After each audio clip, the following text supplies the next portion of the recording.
Hi, well, good morning or good afternoon, wherever you may be. We're here gathering together in the Yoga Kula studio in Berkeley, California, or online in far-flung locales, wherever the rest of you may be. And today we're going to look at some anatomical and functional details of the shoulder girdle in this series of unfolding of the functional anatomy, by which I mean not just the pictures of the muscles and the names of the muscles and the origins and insertions of the muscles.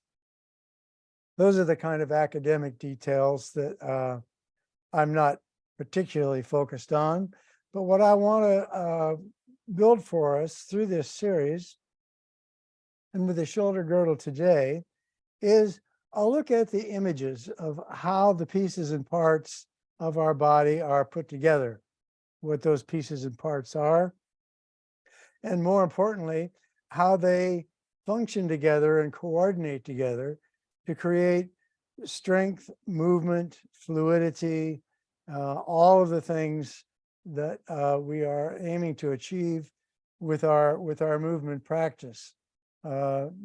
Wide variety of yoga approaches, movement approaches, dance approaches of all sorts.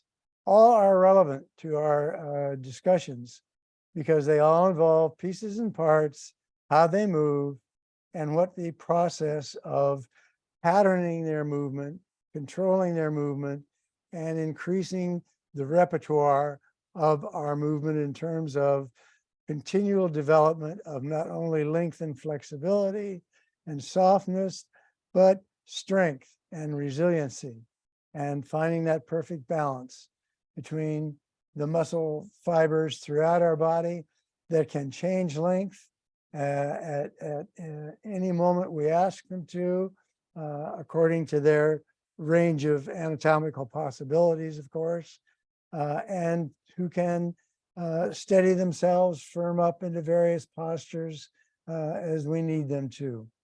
So I'm subtitling this thing as we get started here today as an evolutionary breakthrough and a new burden. What do I mean by evolutionary breakthrough?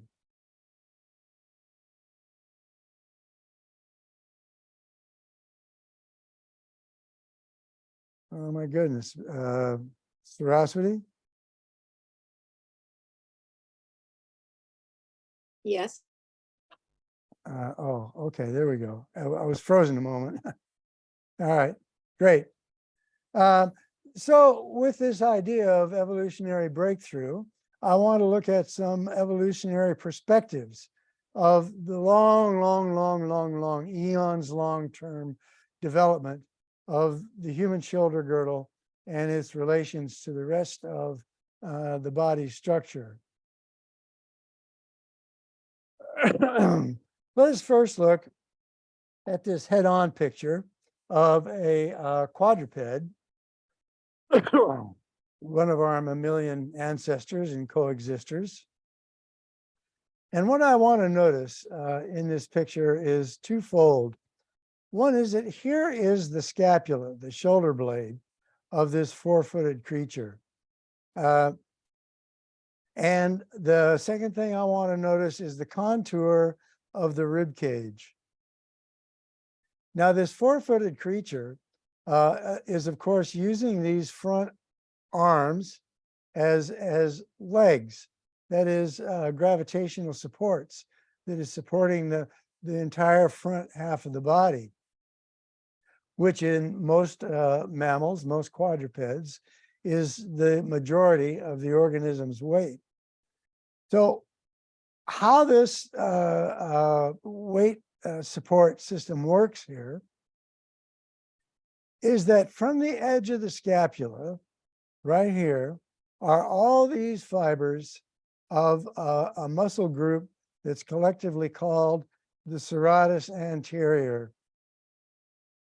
We say one muscle, serratus anterior. but this is a theme that will come up over and over again. In that one muscle with one name, how many different subgroups of muscle fibers and arrangements of there are? And in truth, each one of these vectors of muscle groups reaching out from the shoulder blade out to high ribs, mid ribs, all the way down to lower ribs, these are all really separate entities in terms of controlling the vectors of movement and coordinating with all their partners. So if we go back to this slide and then imagine along this border of the shoulder blade, all of those fibers that we were just looking at, reaching down from the edge of the shoulder blade to encompass the rib cage, rib by rib, all the way back into the third dimension of this cow we're looking at, steer.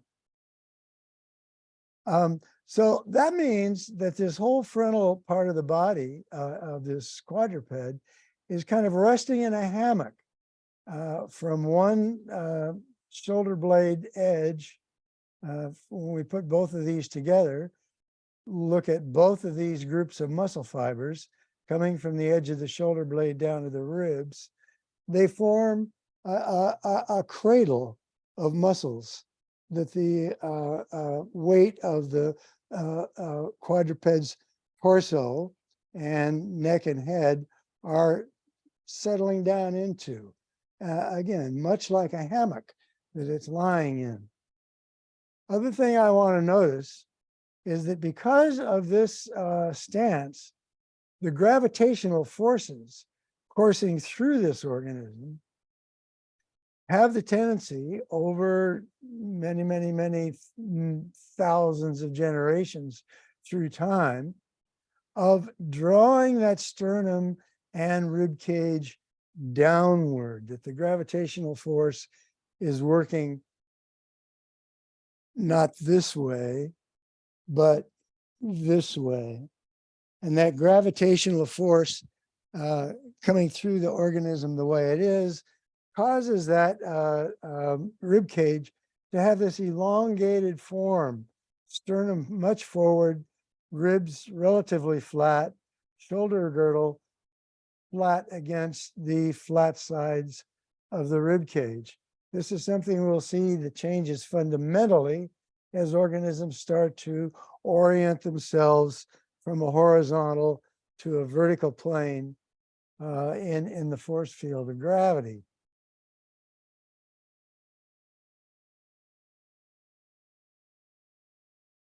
Now, in the quadruped, that shoulder blade is really limited in its motions.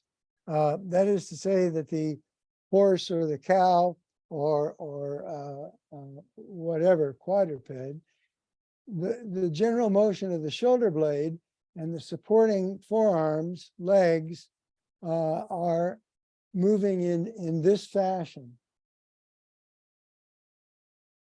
And the shoulder blades aren't free in this quadruped to wing out away from the rib cage and away from the body to provide all this range of motion of arms, legs, however we look at it, to create the freedom of movement in the human structure of arm and shoulder blade. So in this transition to the vertical, over time, a tremendous range of area that is covered by the forelegs is transformed from this to all the hundreds and hundreds of varieties of free movement of the arm and the floating of the shoulder blade. Now, here's another feature that has happened to us, within us, for us, over time, as we come from a four-legged posture to a bipedal posture. We can look at this both in terms of the eons of evolutionary time and gradual development, or we can look at it as the much shorter time frame of a crawling infant to an all fours infant, to a hopping infant, to finally learning to be erect on the feet and a bipedal toddler.